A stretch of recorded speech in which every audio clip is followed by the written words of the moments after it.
Presenting live from St. Paul, Minnesota and Hartford, Connecticut, this is the Traveler's Predictive Modeling Cooking Show. It's the modeling sensation that's sweeping the nation. You may have been expecting some freshly baked cookies, but today we're cooking up some tasty GLMs. Remember, if you can't stand the heat, get out of prediction. And now, here's your host, the Traveler's Own Chad Wilson. Hello everyone, thanks for joining us today. My name is Chad Wilson, I work at Travelers, and I have a math degree from the University of Alabama at Birmingham.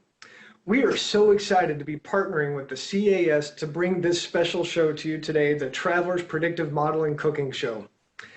You may have seen other webinars, but I promise you that today will be different. Because today, you're part of a cooking show, and this is no ordinary cooking show. This has been presented live in person 10 times to over 2,000 audience members in 9 different cities in the US. Some of our shows have included college students, and they asked us to bring this to a larger audience. What makes this show so unique? Well, it's too much to say right now, but let's just say it's a competition. We do involve you, the audience, and we're not cooking up food, we're cooking up predictive models. Why predictive models? Predictive models are useful mathematical tools to make sense of large volumes of data.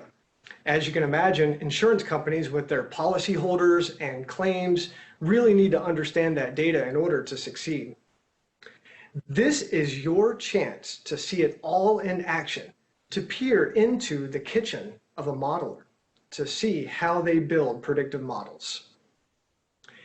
If you've ever watched a cooking show, you see the chef prepare a delicious spread of food in under an hour. She puts the turkey in the oven, and then ding, a moment later, like magic, she pulls it out, fully roasted, ready to eat. Not every step in the process is shown thanks to clever video editing, but in the end, you gain a greater appreciation of how that meal was prepared. If you can watch a chef prepare a meal in under an hour, why can't we watch someone build a predictive model? That's exactly what we're going to do today. You'll see the data preparation and variable selection, just like a chef chooses the ingredients and chops the onions. You'll see the modeling itself, just like the ingredients are put into the pot and the flame is turned on to make a sauce. And finally, you'll see the evaluation of the effectiveness of the models. This is like a taste test when the chef takes a bite, looks at the camera and says, needs pepper. This isn't a training event, it's a competition. The goal is to gain a greater appreciation of predictive modeling. So what we've done, we've invited 2 teams to compete, to try their hand at a real world problem, to see who can build the best predictive model. One of the teams is right here with me in Hartford, Connecticut, and the other team is located in our St. Paul, Minnesota office. Let's see them put their modeling skills to the test. At the end of the show, we'll answer your questions, so feel free to type your questions in the box on the side of your screen at any time. Later, we'll also provide an email address if you want to email any questions later on. The first question you're probably thinking, what should we ask them to model? On April 10th, 1912, the Titanic set sail on its maiden voyage from the UK to New York. Sadly, we all know what happened when it collided with an iceberg in the Atlantic and many lives were lost.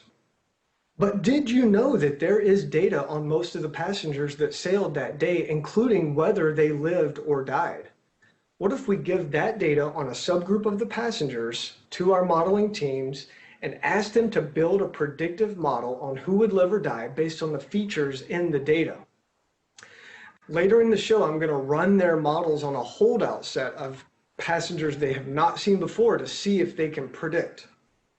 The team with the most accurate predictions will win the contest. Can they predict who would survive the sinking of the Titanic? We chose a non-insurance problem to help us focus on our goal of gaining a greater appreciation of predictive modeling. And that allows you to participate too. I will note that the event was tragic. We recognize that. Our goal is to highlight some key modeling concepts and have some fun today. So let's get started. First, we'd like to test out our polling software. You should see a polling question appear on your screen right next to the video player. Or you can also go to slido.com. That's SLIDO.com. And right here in Hartford, we have some sirens coming through. Don't be alarmed. It's a very common occurrence here. You can join our poll at slido.com with the code ACTUARY. First question. Have you seen James Cameron's classic 1997 movie, Titanic? Select your answer to the question and then click Send. Now, all of our live audience members should have received a passenger ID card when you registered for the webinar. That card is unique to you and represents an actual passenger that sailed on the Titanic that day. If you don't have your own card, or if you're watching this on replay later, then you can use the card for Richard Beckwith that should be on the screen now. Go ahead and take a picture of Mr. Richard Beckwith if you need to reference it later. Look at your card. It includes the same categories of information that I'm going to give to our modelers, and each card represents an actual passenger that did sail on the Titanic that day. In just a second, I'm going to ask you a question about your passenger. But first, let's check in on the results of our Titanic movie poll. Oh, wow. So actually, yes, you have seen the movie Titanic. The results are coming in. In fact, most of you have seen it multiple times. Some of you have seen it once. A few people have seen parts of it, and there's only about 4 or 5 of you that have never seen the movie before. That's great. That's going to come in handy during today's show. All right, now that we all know how to use the polling, let me ask you about your passenger. Now, for this poll, we are not going to show the results live on the screen. Do you think your passenger lived or died? Find the color of your card. The first letter of the color is in the corner of the card. So if your card is blue, there will be a little B for blue in the corner of the card. Now, find the color among the options in the poll. And then for that color, pick whether you think your passenger lived or died. If you're watching us live, you can submit your prediction now using this polling feature on your screen. Again, you can go to slido.com with the code ACTUARY. You might have to scroll down to find your option or to find the color of your card. If you didn't get your own unique passenger card, and if you would like to use Richard Beckwith, all the way at the bottom, you'll see where you can answer for him. Did your passenger survive?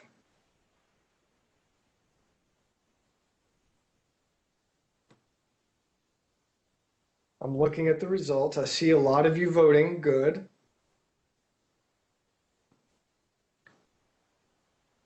Now, later in the show, we're going to ask you again to predict the fate of your passenger, and then we'll reveal the results at that time, so don't go anywhere. All right, let's get this competition started. I flipped a coin, and going first today will be the team from St. Paul, Minnesota.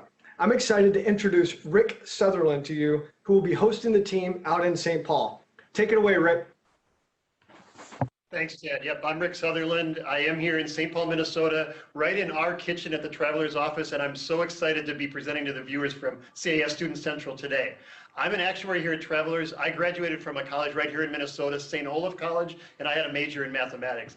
I'm here with our first modeling team, Nathan Hubble and Navina Spitz. Nathan, right here on my right, followed a very similar path to mine. He graduated with a math major from St. Olaf, and he's now an actuary and a predictive modeler on our analytics and research team. Yeah. Navina blazed her own trail, graduated from Baylor University in Texas, somehow made it all the way up here to Minnesota with her major in management information systems. And appropriately, Navina works on information management here at Travelers. They're the folks in charge of our data. All right, Nathan and Navina, it's time for you two to get started. Well, thank you, Rick. So Navina and I are going to go into today's competition with a basic approach. Like our audience, we've seen the movie at least once, so we know a few things about what happened in Titanic. So we want to focus on a model that's easy to understand. So Navina, I think we should fully embrace the philosophy of keeping it simple and name our team Team Occam's Razor. Occam's Razor, is that like keeping it simple, or I've heard principle of parsimony? Right. So I like to use a lot of parsimony when I cook up models. Parsimony. But before we get started, I think we need to do one important thing. We have to keep hygiene in mind. Oh, right. Oh, yeah, okay. You get one, too. No, I think you two can, you're doing what you're doing cooking today. You two are cooking it up. We'll keep your hair out of the models. I'll step back so I don't get too involved. Thank you. So when I walked into the kitchen today, I was given an Excel spreadsheet with a workbook, and it had about 900 passengers worth of data on it, all from the Titanic. And there was a lot of data on those passengers. Some were numeric and some were descriptions and others are classifications. There's just a lot going on here. Okay, so you've got all the data. Let's get ready to model! Whoa! Slow down. What? Well, this isn't a frozen microwavable meal. We have to do a lot of preparation before we can create a model. We have to understand our ingredients list and do some planning. And we need to understand the ingredients we have and its relationship to survival before we can actually model it. How can this be so hard? Well, let me show you the data on one of the passengers that took the voyage on the Titanic, and you'll see just how much information we really have. So this is Mr. Jack Dawson. That name sounds familiar. I thought it might. So as you can see from his card, we know his age, where he got on the ship, and even how much he paid for his ticket. But for a simple model like ours, we don't need all that information to accurately predict the survival of a passenger like Jack. And you can see he didn't survive. Well, at least his heart will go on. Oh, thanks, Celine.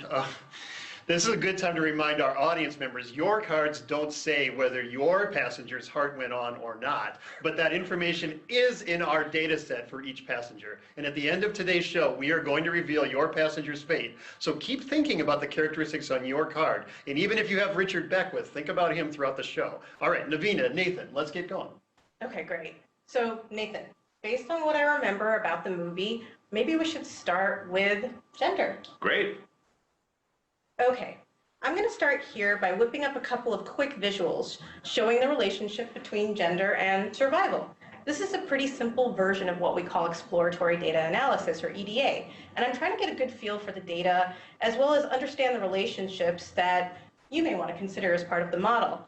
So in this chart, the red represents the passengers that didn't survive, and gold represents the passengers that did. And so we can see that women had a 75% chance of survival, which is significantly higher than the 38% boat average. Whoa, okay, so just to make sure I understand, only 38% of the passengers on the Titanic survived? Yeah, that's right, Rick. And men only had about a 19% chance of survival, so not looking so good for you guys. Wow, I guess you could say chivalry isn't dead. Or is it? Ooh. Wow, so what do you think we should look at next?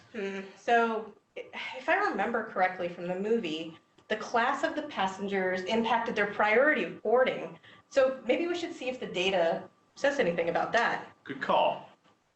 Okay, so there's an obvious relationship here. As class gets better, so does your chance of survival. And so I think we should absolutely include this in the model. I think it proves some of the bias we had coming in about chivalry. But it also may suggest that James Cameron did some data analysis before he filmed his movie. He would. Right? He would. Yeah. But what's next? Maybe age? Yeah. Check out age.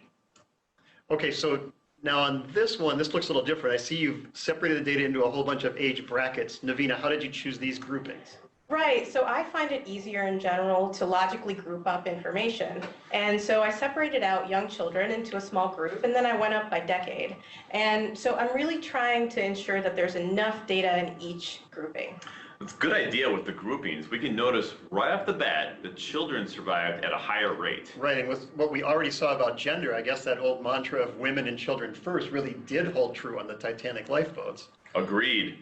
But the survival rate is fairly similar for the middle age group. So maybe for the age 15 to 64, it's all about a 40% rate. So maybe we should just put them in one big group called adults. Well, you know, there is this completely different 9% survival rate for the 64 plus group.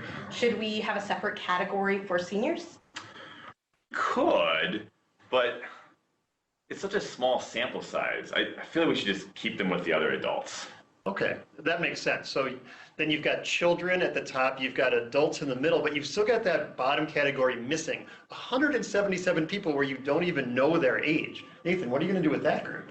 Yeah, so there's several different imputation methods we could use to replace the missing values with a good guess.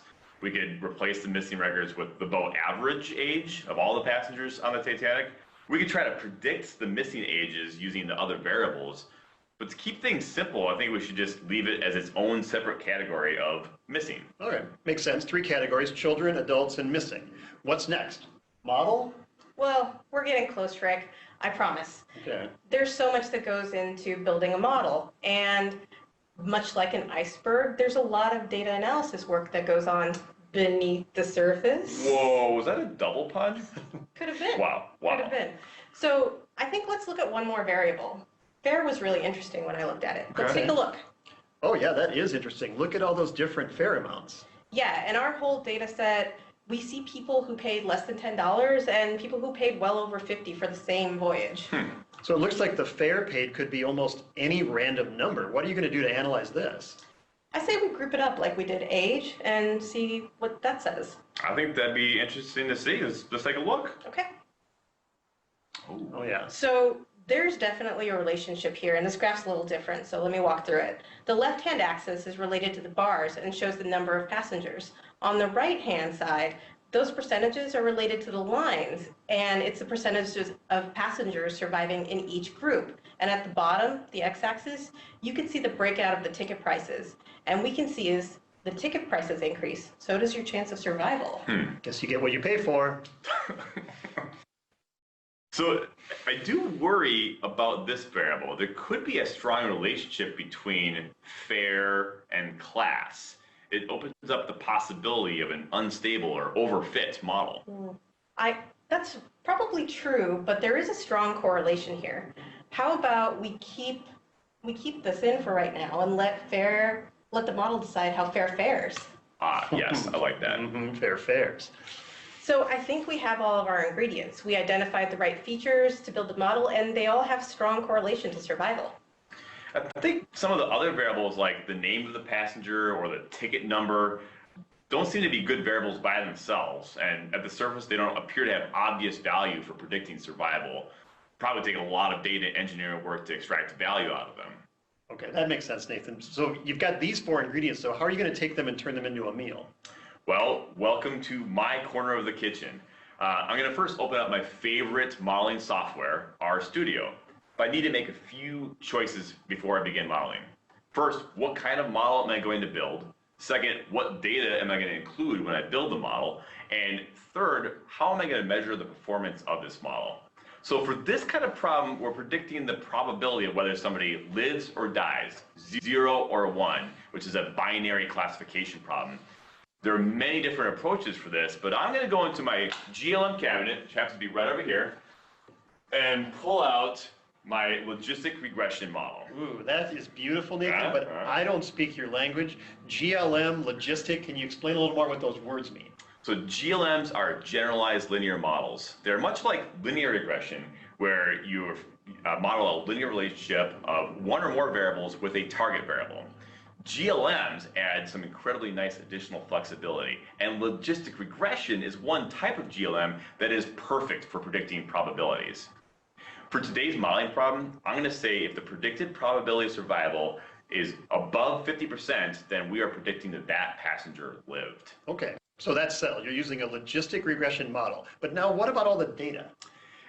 So let me show you something. This is the data that we were provided in green. We have 891 records where we know who survived. The holdout data is in blue, and that is what's going to be used to determine the winner of this competition. We don't know who died in that data set, but we'll have to add our predictions to it. Okay, so I understand the green box and the blue box represent your data sets. What is all that gibberish at the top of the screen? So that gibberish, those are just the instructions that I type into RStudio to tell it what to do. In this case, I'm asking it to import my training holdout data. As we go through each step in the modeling process, I'll continue to show you the R code that is used to generate the results. So Next, I'm going to actually choose to divide up this green data set, the training data set, into two parts, leaving 30% of the passenger records as a validation data set. Wait, really? You only have 900 records to begin with, and then you're going to hold back 30% of those and not use those. So why wouldn't you use all the data I worked so hard to prepare?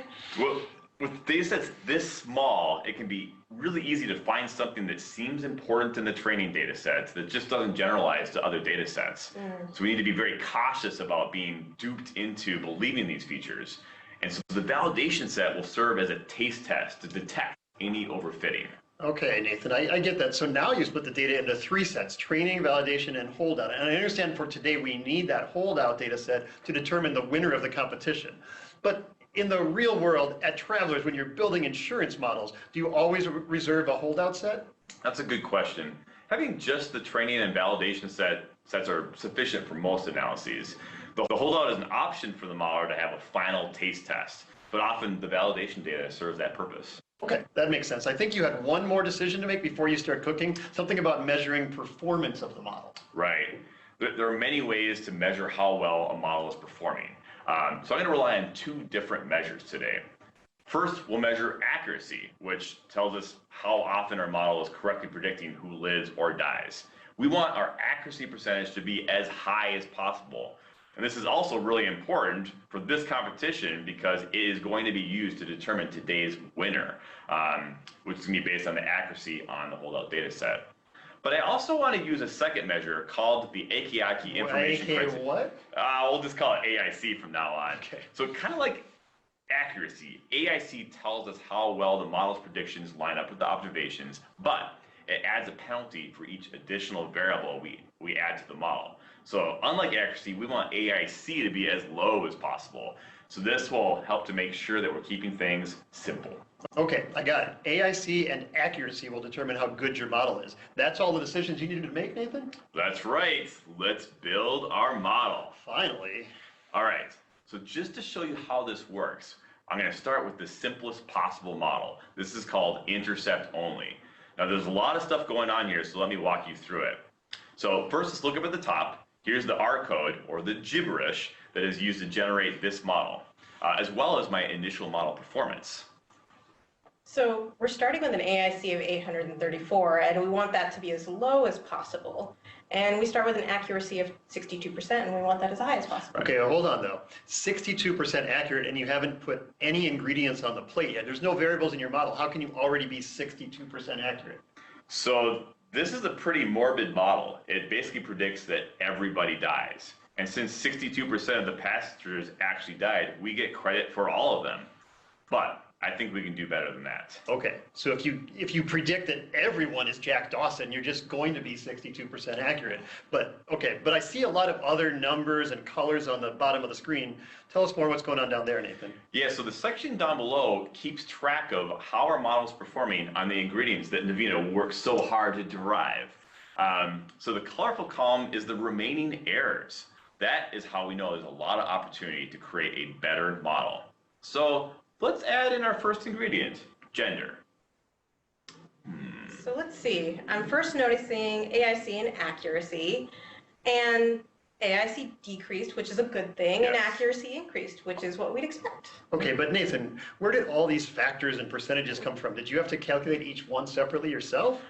Oh no, the R statistical software has built-in algorithms that help solve these factors and compile the results based on the instructions that we give it. Okay, so the algorithm generates the numbers, but I still have a question like, let's look at on male gender, there's a 0.10 factor.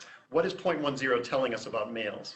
So in this case, a factor of 0.1 says that men, in comparison to women, had a significantly lower odds of survival, which is kind of what we expected to see. Also notice the big red bar in the impact of survival column. That's just a visual for how large the impact of gender is to survival. And we'll stay tuned for the next variables so we can compare the relative impacts using the bars. Okay, now I'm also noticing that the error column, the values changed in the error column. What's going on there? Right. So there's a couple things to note in the error column. When we added the gender variable, the errors for gender went to 0.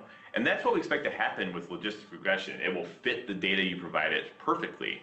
The second thing to notice is the errors for the other variables changed. But how is that possible? You haven't even put those in your dish yet. Well, all the other variables must be at least somewhat correlated to gender. Essentially, gender picked up on some of the other variables' effects. I get it. Right. So let's see what happens when we add our next variable, passenger class. Oh, wow. Look at that error and fare change. Huh. That's right. You know, we added passenger class and the error rates on fare dropped considerably. Those traveling with a first class ticket had the best chance of survival, which also is lined up with what we were expecting to see. Notice the green bar showed up indicating a positive impact to passenger class 1. Okay, I see that. Now, Navina, what else do you notice here? Well, our AIC dropped from 646 to 590, and accuracy stayed the same. So overall, still a better model since AIC improved.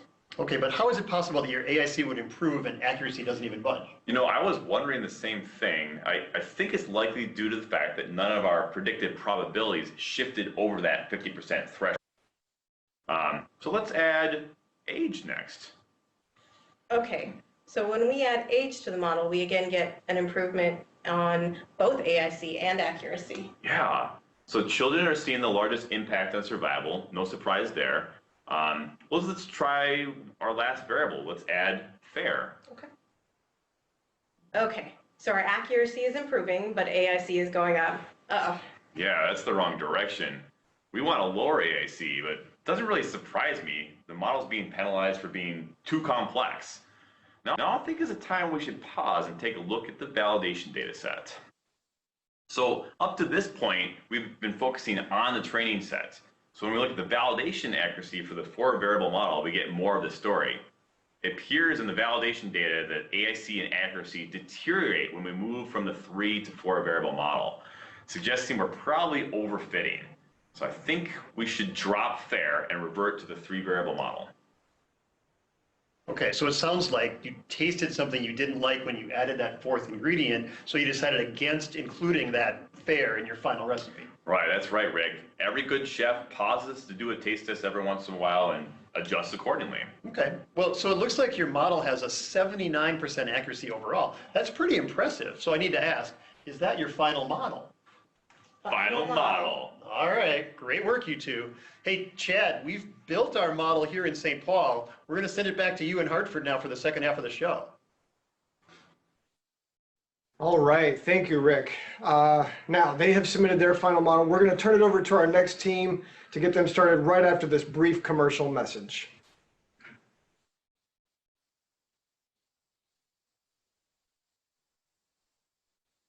Like what you see today? Want to learn more? Well, you can explore the Titanic data in 2 easy steps. First, log on to the URL you see on your screen, and 2, click Join Competition to begin your journey right away. And you can build a Titanic model yourself using the same data that you see here today. Kaggle.com is one of the premier modeling competition sites. Check it out today. But wait, there's more, because if you want to learn even more, you can come cook with us. What you're seeing today is just the tip of the iceberg when it comes to predictive modeling at Travelers.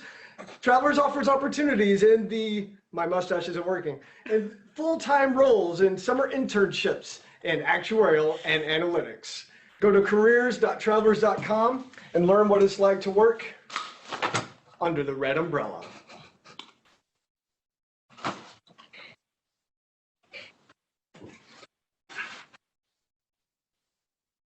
All right, welcome back to the kitchen, everyone. It's time to turn it over to our next modeling team right here in Hartford, Connecticut. But my computer is going to be evaluating the results of that first team's model, so stay tuned and we'll tell you how they did. Let's welcome Melissa Schenk to the kitchen and Megan Kaminocha. Come on in. What sorts of models do you guys want to build for us today? And introduce yourselves to the audience, please. So my name is Megan Kaminocha, and I graduated from Boston University with a degree in math, and now I'm an actuary in business insurance at Travelers. My name is Melissa Schenk. I graduated from RPI with a degree in math and economics, and I'm an actuary in our personal insurance group at Travelers. Okay, so I have to say, I like the simplicity of Occam's razor model, but I think we should take a different approach so that we can build an even better model. Melissa, do you have any ideas for data engineering so we can really get the most out of our model ingredients?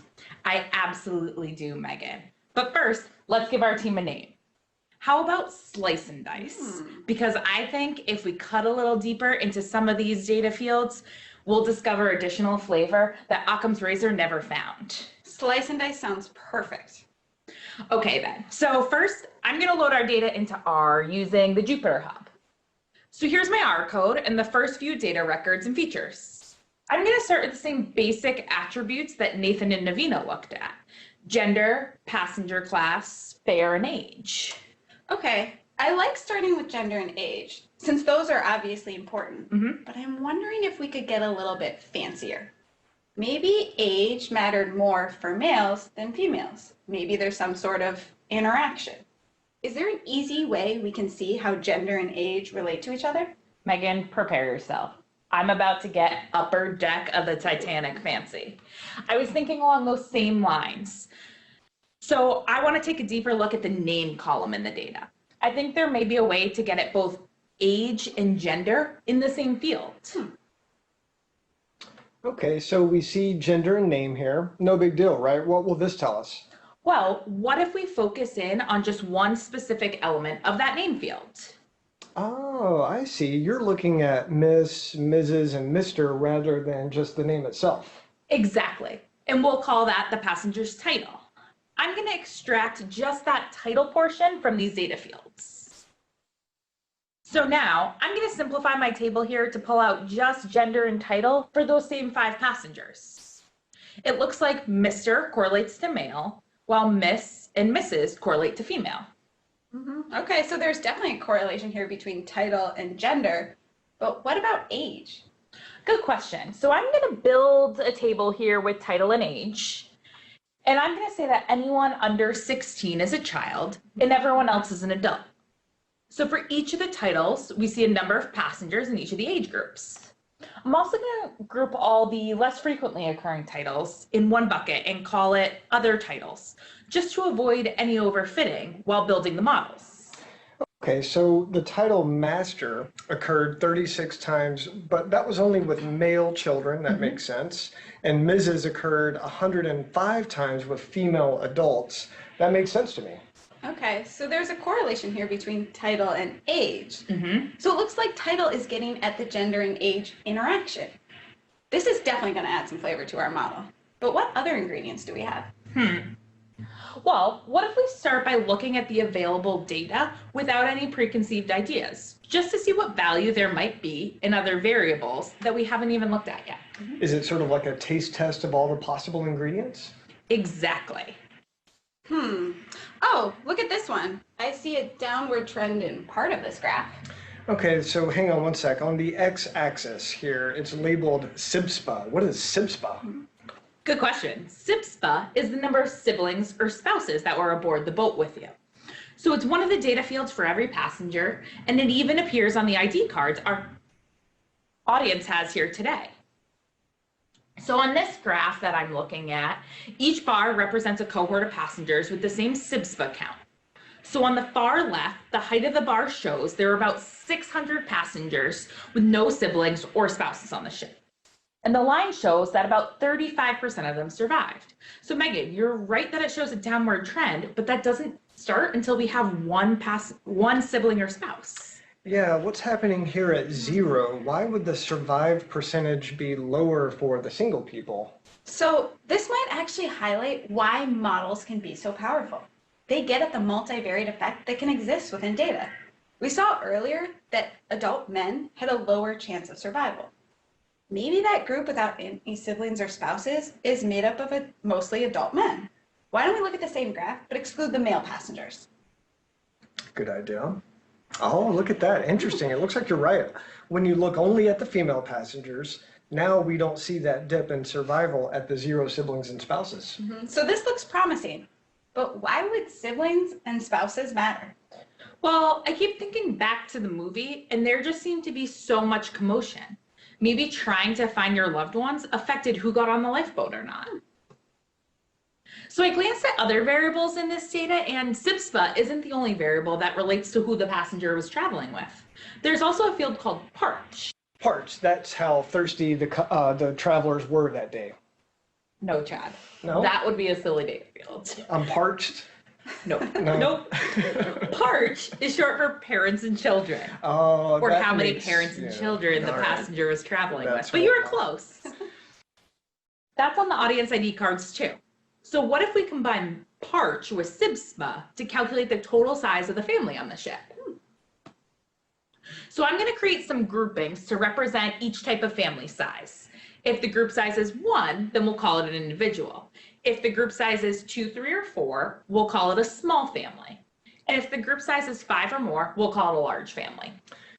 Okay, so looking at this, Mr. Owen Harris there, looks like that would be a small family. What do you think that would mean for him in terms of survival? I'd guess that he has a better chance of survival if you compared him to those that were traveling with a large family. It's an interesting hypothesis. Why don't we take a look at how the variables we're looking at so far correlate to survival and to each other? Melissa, can you whip up a correlation matrix? I sure can, Megan. So here's a correlation plot.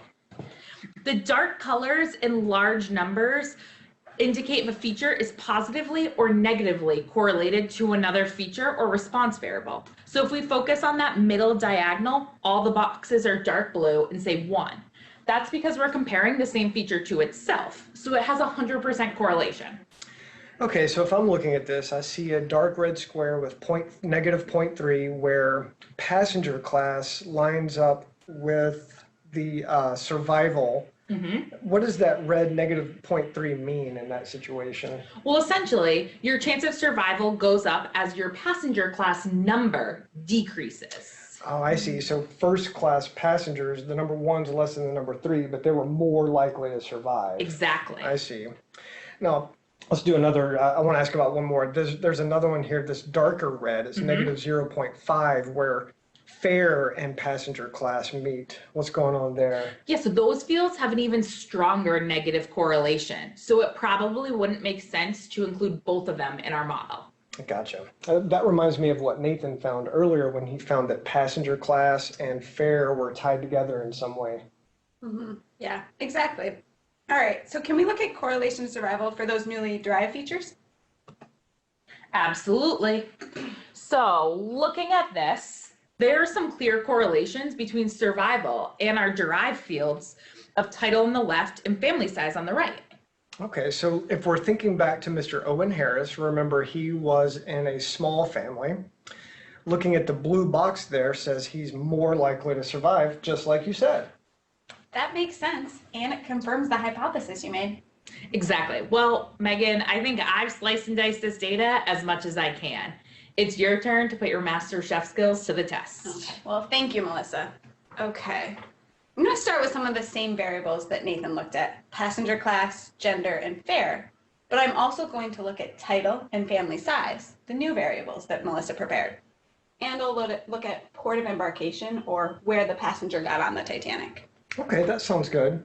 Now, what type of model do you think you're going to use? So there are many different approaches that I could take. I'll stick with logistic regression, just like Nathan did, but I'm going to take a different approach to selecting variables. Instead of just randomly adding variables based on gut instinct alone, like some modelers I know, I'm going to use stepwise regression. Stepwise regression, that's a new one. Tell us about that one. So stepwise regression is a method that automatically determines which variable will improve the model the most. All right, let's jump into R and start cooking. Okay. All right, so stepwise regression picked title as the first variable, which means it's the most powerful variable. So Melissa, your slicing and dicing is already revealing some new flavors.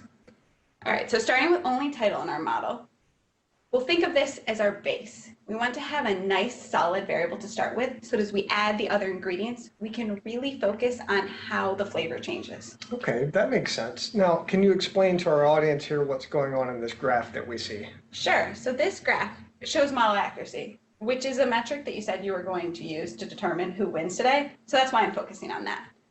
All right, so the red dot represents the accuracy on the training set, and the blue represents accuracy on the validation set. So using just the title variable, we're already predicting survival accurately 78% of the time on the validation data.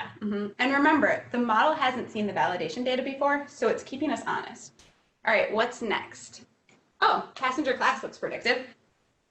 Okay, so you can see my dots have grown into lines as I've gone from one predictor to two. And those lines are trending upwards, which means I've increased the accuracy of the model by adding that second variable. Okay, so now I've got another question. As I look at this, so far the accuracy on the validation data set, that blue line, seems to be lower than the accuracy on the training set, the red line. And it seems to be consistent. Is that pretty common when you're looking at models like this? Yeah, that's typical. So when we build a model, we're finding the model that fits as closely as possible to the training data. But we're not even looking at the validation data when we're building the model. So we'd expect the accuracy on validation to be a little bit lower. I see. And Chad, the same thing should happen when you determine the winner of today's competition by calculating the accuracy of both teams' models on the holdout set. The holdout accuracy will probably be lower than the accuracy we had on our training data sets, since our models haven't seen the data in that yet. Okay, and then that's something we will check on a little bit later. All right, so Megan, back to your model. What goes into the pot next? Okay, up next, family size. Okay. There's definitely an increase in accuracy with family size. Yeah, there is. Nice. It looks like this thing just keeps getting more and more accurate. Why don't we just keep going? What would happen? So usually as we add more variables, the training accuracy increases and then starts leveling out. Okay, now that didn't happen here though. It looks like we actually see a decrease in the training accuracy. What happened? Did we add too many ingredients at once? So gender, fare, and port of embarkation really didn't help us out at all. It's probably because this is a really small data set with variables that are highly correlated, so it's giving us some unstable coefficients. That's not common, but it can happen. Okay, so typically training will level off. Now, I remember you said validation is what really matters here, right? Exactly. If validation accuracy increases and then starts decreasing, that's a sign we're overfitting the training data and we should stop adding more variables. Adding more ingredients doesn't always make something taste better. True. Exactly. All right, so based on this, I think we should stick with a 3-variable model. Let's go with title, passenger class, and family size. All right, so now with your deeper look at the variables, I think our model is going to be truly unsinkable. There we go. Nice. All right, so now that you've got your model, how do you think it's going to do when I start comparing it to the other team's model? So we have a few different statistical measures we could use to answer that question. And the one that I'm going to jump into is one you may have seen before, a lift chart. Oh, no, not lift charts. I hate lift charts. They're so confusing. Don't worry, we'll walk you through the process of how you put one together. Melissa, why don't you start us off? Sure. So first, when we compare two models, we're going to look at how each one performs on the validation data set. Remember, that's the data we didn't use when we were building our models, but we still know whether each passenger lived or died. So it's great for getting a preliminary look at how each model will perform on data it hasn't seen before. And the ultimate test will come later when Chad runs each model using the holdout data set. But for now, validation data is the best test we have for each model. So we'll start with Occam's razor model here and build a lift chart using its performance on the validation data. We take all the passengers in the validation set and sort them based on the prediction of their probability of survival. At the top of the list are those that their model predicted were least likely to survive. And then at the bottom here, we'll have those that the model deemed most likely to survive. And in between, we have the rest of the passengers sorted. Next, we take that sorted list and break it into even groups. We could choose any number of groups when building a lift chart, but for this example, we're breaking it into 5 even groups. So each group represents a group of passengers that has a similar probability of survival. Then, within each group, we calculate the actual survival rate. So here you can see Occam's razor model is doing pretty well. Group 1, the passengers they predicted were least likely to survive, only 13% actually survived. And then in group 5, the one they predicted were most likely to survive, 94% actually survived. Okay. Okay, so now this is the same table we were just looking at, but we're laying it out as a graph. The advantage of this graphical form is you can really see that steep increase from left to right. Okay, so steep is good here. We want it to be steep. Yes, if there's one thing you take away from this about lift charts, it's that a steep lift chart indicates strong model performance, as it means the model is really differentiating between low and high. So the steeper, the better. Unless it's the deck of the Titanic. That's a good point. Fair. Okay, so let's keep that in mind for lift charts, the steeper the better, Lift as we charts. add our models graph. Occam's razor model is the blue line, and Slice and Dice's model is the steeper red line. Okay, so let's focus in on a couple of points in this graph to make sure we really understand what's happening. So to the far left, we have group one. The passengers each model predicted was least likely to survive. So Occam's razor, group one, 13% actually survived, but for Slice and Dice's model, only 4% actually survived. So this suggests that our model does a better job of sorting out those that were least likely to survive. Should I think of that as Occam's razor was too optimistic on that group? Well, at least for group one, but let's look at the other side, group five, those that each model predicted were most likely to survive. And you can see Slice and Dice's model still edges out Occam's razor model with 98% to 94%. So by this graphical comparison, it does appear that our model sorts the passengers better than Occam's razor's model. But there are multiple ways to compare the performance of different models. There's also a qualitative criteria that's worth mentioning when we're looking at comparing models. And that's how easy is it to explain and interpret the results of the model? That is true. The two models had different sets of predictors. Occam's razor model probably does better based on this criteria, as telling the story behind their predictors was probably easier. Gender, passenger class, age, those are all pretty straightforward. Yeah, simple. Yeah. In the Slice and Dice model, title and family size did require a little more of a story to get across how they were derived and why they were important. So if explainability is important to how this model is going to be used, then theirs does have a little bit of an edge on ours. All right, so thanks Megan and Melissa. Let's perform the final test to see who wins this competition. You can have a seat now. What I'm going to do now is run these models on the holdout set. These are the passengers that they have not seen before, and determine which model more accurately predicts the fate of those passengers. All right, while this computer is evaluating the results, we can do a couple of more things. I'll share the results as soon as they're ready. Meanwhile, it's your turn.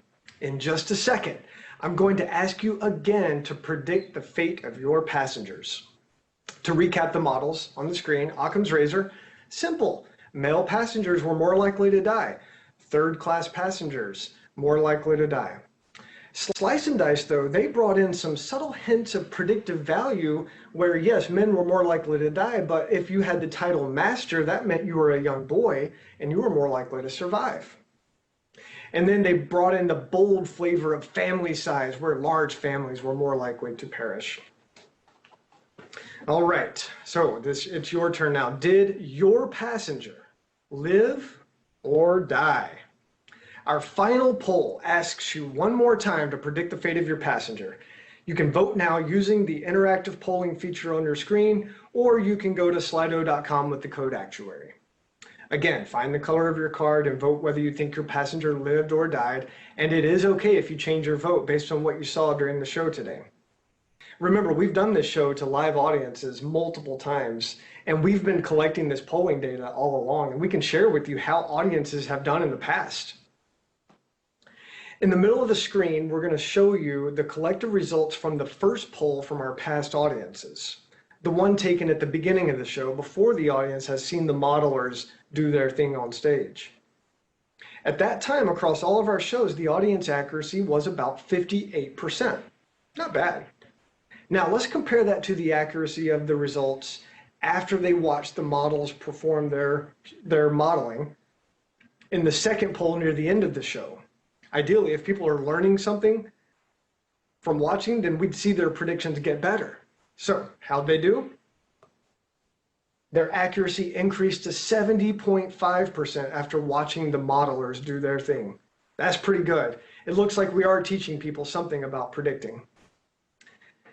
All right, so how do you think you did? The members of CAS Student Central. I think we're going to go ahead and share those results with you. First, let me tell you whether your passenger lived or died. For those of you with your own individual passenger card, remember all the cards are different colors. If your card is orange or blue, then your passenger survived. Any other color means your passenger died. And if you were working with Mr. Beckwith that was on the screen, I have good news about him. He did survive. Were you right? If you guessed correctly, congrats. If you didn't, that's okay. You learned firsthand a principle of predictive modeling that not every prediction is 100% guaranteed to be accurate. All right, I see Navina looking at the results from the polling. Navina, do we have anything that we want to report out from the polls today? Yes, Chad, some of the results are in. We did have some technical difficulties, so I'll just give you what we can. On the first poll, 48 people submitted predictions and 29 were correct for an average accuracy percent of 60.4, which is pretty good. Now, let's compare that to how they did after watching the show. And I think there was some technical difficulty, so not all of the folks got to watch the show. On the second poll, only about 7 people submitted and 2 were correct, so that the accuracy did go down, but we had very low participation because of the technical difficulties. Now, I will talk a little bit about Richard Beckwith. There wasn't a lot, again, of information coming back on him, but he was a little difficult to call because he's an adult male, which decreases his chance of survival, but he had a small family and he was in first class. So he did end up surviving, and in the first poll, about 33% of you determined that were accurate about his survival. And on the second poll, we just didn't get enough information. So overall, I'd say we stick from an audience perspective with the first poll, since they did pretty good on that with the 60.4%. So I think it'll be interesting to see and compare how our audience did with how our modelers did. What do you think, Chad? Yes, the computer has finished evaluating the modelers' predictions on the holdout sets. So let's check in and see how they did. All the chefs can come back to the stage as we reveal these results.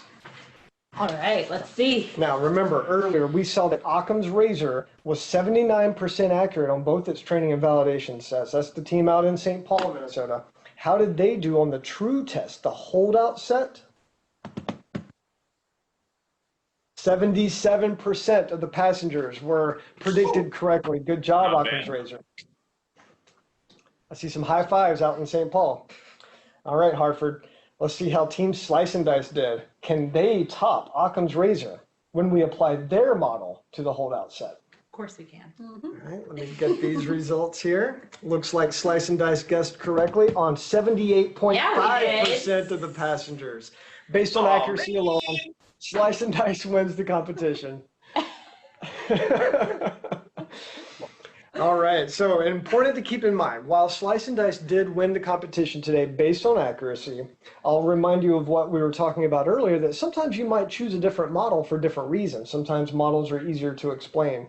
There are some regulators that don't permit you to use certain characteristics about customers in the insurance world, and sometimes IT costs can be prohibitive. It might be too expensive to program into your systems that you use in an insurance company. So accuracy is not always the only determining factor for when you choose a model when you work in insurance. All right, great job, teams. Let's open it up to Q&A from our audience. Now's the time, if you haven't already, to go ahead and submit your questions in the chat box. I'll get us started with one question to Nathan. Nathan, we see here this accuracy on the screen. One model got 77, the other model got 78.5% accurate. Can you tell us more about that and what we would typically expect in practice? I know, it seems so close, right? Well, I guess the answer really is it depends on the application here. So if you are going to advise somebody as to whether they should get on the Titanic or not, the accuracy difference here is really not great. Either model is really going to say, don't get on the Titanic. But if you are an insurance company that was insuring the lives of passengers on the Titanic, you might be a lot more interested in having the more accurate model. One interesting thing we discovered when we were researching this project is that Travelers Insurance insured passengers on the Titanic. So Travelers would have wanted Slice and Dice's model. Yep. All right, thank you, Nathan. Let's see, I'm looking here at some questions on the screen. Go ahead and submit your questions now. Someone asked if the CAS, the Casualty Actuarial Society, is planning to have any modeling competitions. Do any of our chefs know if they have ever done anything like that in the past? I don't know if the CAS doing that. Certainly, several insurance companies have hosted CAGO competitions before, and Travelers has also done various college and university modeling competitions. But yeah, it's an interesting opportunity to see if the CAS wants to host something like that. Here's another good question. Someone asked, how did you decide what order to add the variables? What was the deciding factor for the order that you added the variables in? That's a really good question. So Occam's razor did it kind of based on intuition and looking at what they thought would be predictive. Our team took the approach of stepwise regression. And when we kind of glossed over this part, but stepwise regression, you pick a metric that will assess like which one improves the model the most. Like, is it improving the accuracy? Is it improving AIC? We used AIC in our example. And so it was basically as we added a model, or as we added a variable to the model, how much did the AIC improve for each variable, and whichever one improved the AIC the most was added. But there's other ways you could do it too. All right, I'm looking here to see if there's any other good questions. All right, out in St. Paul, do you have any questions that came your way that you want to fire out to the group here? I think I've covered most of the ones I see here in Hartford. No, I think we covered the ones submitted through Slido. Good. Someone started a question, but they were unable to finish it, and they said that they mustache us a question. Good use of puns there from the audience. I like it. All right, we're almost out. Our writing team. All right, so we're almost out of time. We can wrap it up and go to our credit slide. We would appreciate your feedback today. If you're watching live, you should receive a survey. Go ahead and fill that out and tell us what you think. Give us feedback. We can make our show better with your feedback in the future. And if you have any questions, you can email us. We have an email address on the screen, cookingshow@travelers.com. Now, as the credits roll, I want to thank all the people that helped bring this show to you. All the people shown on the screen worked tirelessly to make this show a reality for you. We couldn't have presented today's webinar without the support of the CAS and its Student Central team. Thank you. And especially to you, our audience, thank you for bearing with us through our technical difficulties today, and we appreciate your participation. In conclusion, we hope you enjoyed today and gained a greater appreciation of predictive models. Next time you sit down to use one of these models, we hope you appreciate the ingredients in the preparation, and be sure to send your compliments to the chef. Thank you.